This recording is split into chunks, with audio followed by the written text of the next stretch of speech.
Easter eggs are normally hard to find, but are intended to eventually be found. Or are they? Some might not be. Hi folks, it's Falcon, and today on gameranx, 10 Easter eggs you weren't supposed to find. Starting off at number 10, it's Resident Evil 4's Green Jacket mystery. You'd think a game as popular as Resident Evil 4 wouldn't really have a lot of undiscovered secrets. I mean, it's one of the most beloved entries of one of the biggest franchises of all time, and people obsess over it. Somehow, against all odds though, the game managed to hide an Easter egg that went unrecorded for nearly 12 years, which sounds impossible, but I don't see any evidence to prove otherwise. I'm of course talking about the Green Jacket, this random image of a person hidden far into the distance in Chapter 5-4. You can find him right after Dear Sweet Mike gets blowed up. You need a rifle with a scope, and even then, you gotta know exactly where to look, and it can be pretty hard to tell exactly what you're looking at. Just using the rifle looks like a greenish smudge. If you really want to get a good look at whatever this is, using a free camera mod on the PC version is pretty much the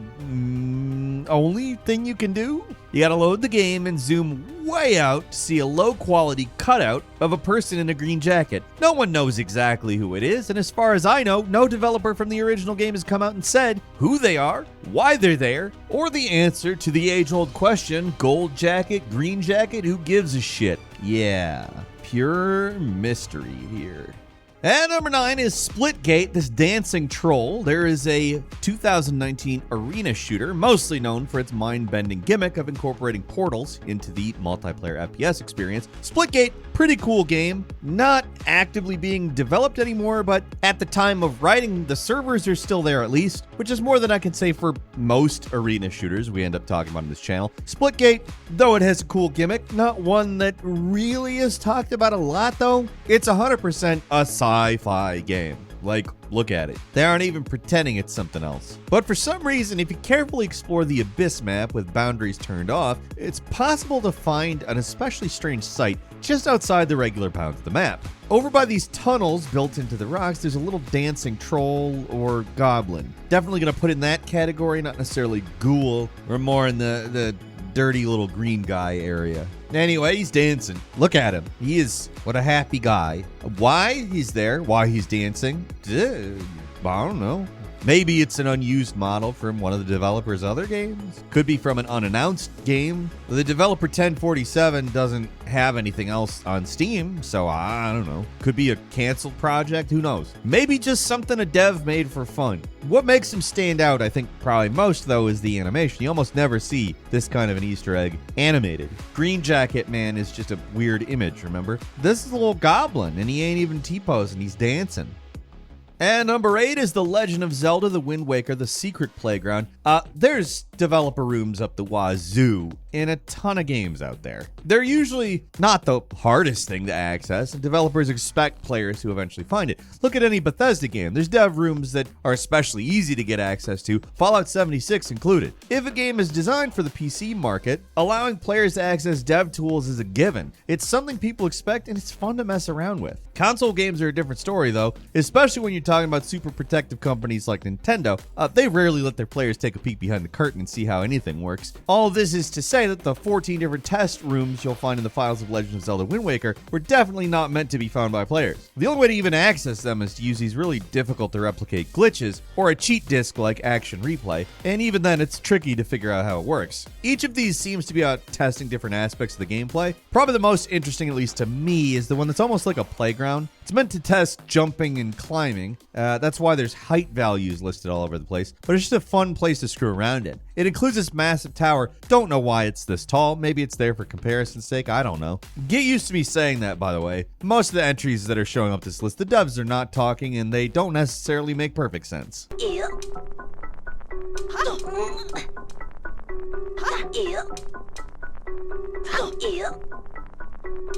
And number 7 is Shrek Extra Large, Trapped in the GameCube. This movie tie-in game is, I don't know, what else do you have to say there? I look at it. Taking a peep at Shrek Extra Large tells you exactly what to expect here. Got a Metacritic score of 36. Probably safe to say it's not one of the rare good ones. Yeah, it's an ugly game based on a, arguably mediocre movie series. First one's pretty good. Beyond that, I don't know. I'm going to account for different tastes here, but you know. This game's got one of the weirdest out-of-bounds Easter eggs in any game I've ever seen, though, and obviously that's why we're talking about it. I'm not here to talk about, you know, the quality of Shrek sequels versus the original. Only one all-star out of that bunch, though. Ba-doom. Anyway, the trick here is to activate cheats, turn on low gravity, and fart your way outside the map. Yep, you heard me. The actual location doesn't seem to matter. As long as you find some way out of regular bounds of the game world, you'll find this secret. If you manage to fall through the world, you'll eventually hit a loading screen, which sends Shrek into the inside of a GameCube for reasons, I guess. Take a look around. That's what you're in. It's a fairly accurately modeled interior of a GameCube.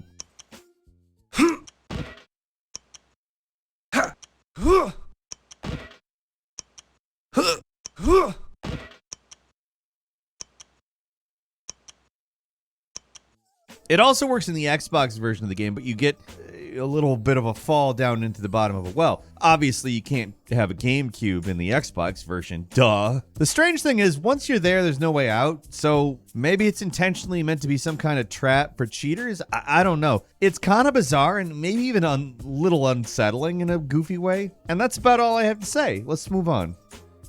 And number 6 is Jedi Fallen Order, Metroidvania test, Stay Calm. Hidden underneath the one spot on the planet Kashyyyk, where some Imperials are fighting a giant spider, you can find this strange dev message that was left in the game. Easiest way to check this out is use a free camera mod, but it's also possible, though difficult, to jump through a wall and see it without cheating. What's the point in that, though? I'm going to stick to the mod, just so we get, you know, a better look at it. This Easter egg or whatever is just an untextured piece of ledge with the words Metroidvania test Stay Calm on it. The term Metroidvania is obviously shorthand for Metroid/Castlevania style games where you explore, find upgrades, and gain access to new areas using those upgrades. And you know what I mean. Jedi Fallen Order does have a few hallmarks of that genre, so I guess the devs might have called it something like that as a project name. I don't know. See what I can do.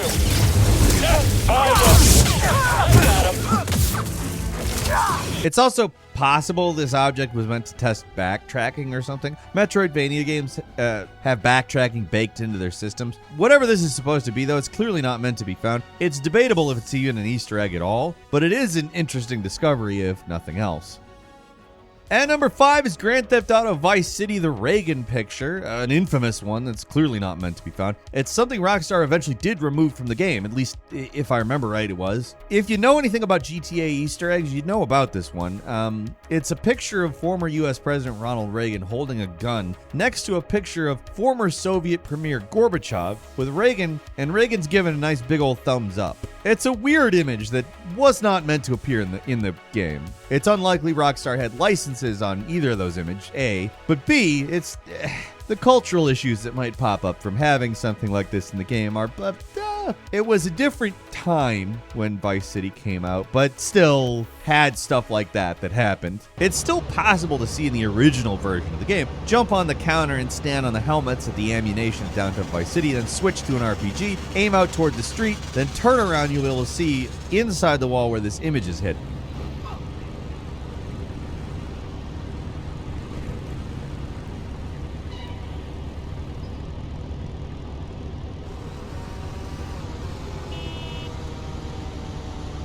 In the definitive version of the game, at least back at release, it's not possible. Maybe Rockstar went back and put this picture back in. I don't know. Let me know in the comments if it's there or not. I kind of doubt it, but you never really know. And number 4 is Super Mario Sunshine Cug, another Nintendo game, which means out-of-bounds secrets are clearly not meant to be seen. This one isn't quite as hidden as the test rooms in Wind Waker, but it's almost as interesting. Hidden under the merry-go-round at Pinna Park is this weird little drawing of a Goomba. It's a pretty distinct drawing, but what really makes it stand out is that it actually has a front and a back side. The thing appears nowhere else in the game, and the only place to find it is under the ground in this one level, and it just kind of sits there. The game files refer to this guy as Cug, and it's actually an enemy. There's no other 2D enemies in Mario Sunshine, so whatever role this guy would have played, they would have been different from every other enemy in the game, which maybe that's why it's not there.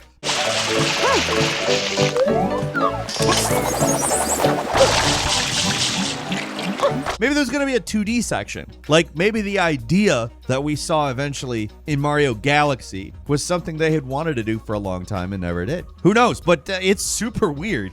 And number 3 is Doom 64's I suck at making maps. This one isn't exactly out of bounds, but it's definitely not meant to be found by players. In fact, the main reason it exists seems to be to encourage the devs to make it so this message never appears to players. For the most part, they succeeded, but a few still managed to slip through the cracks. Making maps in video games is a lot like editing video. You don't want to leave any unsightly gaps in the edit. Most of the time, game engines make it so untextured surfaces are bright and contrast with the environment so that devs and testers will notice them and get those holes filled in. But the devs behind the Doom 64 port or whatever went a step further. Instead of just using neon green, they added a message that says I suck at making maps, so anyone who misses textures would be publicly shamed.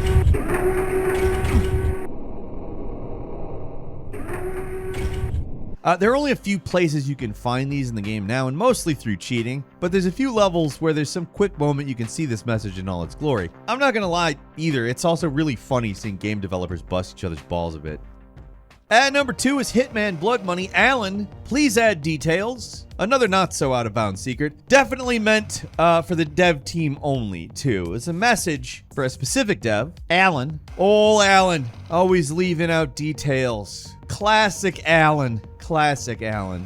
In the level A Dance with the Devil, you can find this crate filled with lobsters down in the hell part of the level, which I guess wasn't Alan's favorite thing to mess with. If you pick it up and check its description, instead of learning that it is indeed a box with frozen lobsters in it, you get this. Alan, please add details, which is an obvious placeholder message that got left in the game by mistake. Nobody's supposed to see it, but players unsurprisingly latched onto it. I mean, it's rare enough to get placeholders left in the game, let alone ones that call out a dev by name. IO Interactive took it in stride though, and while this didn't really start out as an Easter egg, it definitely became one, showing up in almost every Hitman game after Blood Money, which I'm sure was funny for everyone but Alan. And finally, at number 1, Sega GT's prototype, Luigi. You want an Easter egg you were definitely never meant to see? Look no further than this one, which has a Mario character appear in a Sega game, a Sega Dreamcast game, well before the two companies were buddy-buddy. In fact, the Dreamcast era was Sega at its most terrified of the following day. They were in full-ass defense mode that whole console cycle. So this baffling case of copyright infringement is incredibly obscure. It can only be seen by playing a prototype version of the game, then accessing the internet menu, which in this pre-release build functioned as a debug menu. The level with Luigi is called Sony GT2, which clearly a reference to Gran Turismo 2, so it's not just Nintendo they're, I guess, ripping off here, but it's also Sony. Whole thing is absolutely bizarre, but in Sega's defense, this version of the game was never meant to be seen by anyone outside the dev team, and the actual release has all these references removed for obvious reasons. I don't really know why any of this stuff is here.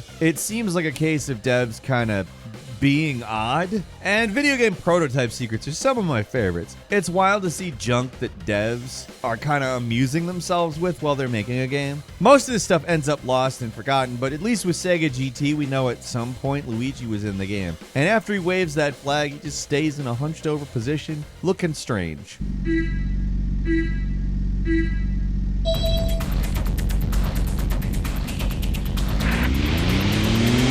Also, he does not have collision, so don't try to hurt him. He's a ghost. A Nintendo character showing up in a Sega game isn't as shocking now as it once was, but still kind of blows my mind a bit. And that's all for today. Leave us a comment. Let us know what you think. If you like this video, click like. If you're not subscribed, now's a great time to do so. We upload brand new videos every day in the week. Best way to see them first is, of course, a subscription, so click subscribe. Don't forget to enable notifications. And as always, thank you very much for watching this video. I'm Falcon. You can follow me on Twitter at Falcon the Hero, and we'll see you next time right here on gameranx.